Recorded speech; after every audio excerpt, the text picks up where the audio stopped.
Well, hi everyone. This is Basement Productions Presents from the music studio. And we're going to talk about what does the future of learning look like in music classes. So traditionally, you go to music class and you learn how to play an instrument. Well, now there are many more technologies we can use in class.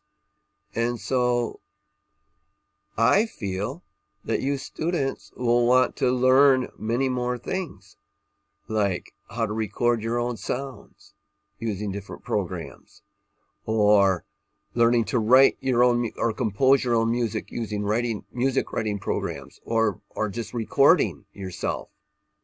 So these are some of the things that you can start doing already today. And I feel you will want to learn how to some music theory and music history to prepare you for college, for those of you who are really into studying music. Okay? So those are some of the things you can be thinking about.